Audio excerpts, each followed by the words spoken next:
Hi there, I'm Chris Marshall with Woodworkers Journal magazine, and one of you recently asked us, when you're pouring epoxy, how long do you have to wait before you can start to apply heat to pop all those little bubbles that form on the top? Well, we've poured quite a few epoxy projects for magazine articles over the years and for our parent company, Rockler Woodworking and Hardware, and here's what we've learned. There is no magic amount of time you have to wait.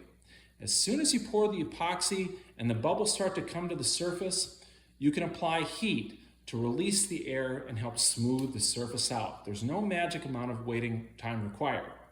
You can use a torch or a heat gun to do that. Either one will work fine. And then continue to work the surface wherever you see bubbles forming by applying heat. So, no magic amount of time to wait. Just get to work with the heat gun or the torch to get that surface smoothed out on top before the epoxy sets up. We hope this helps answer the question, and thanks for asking.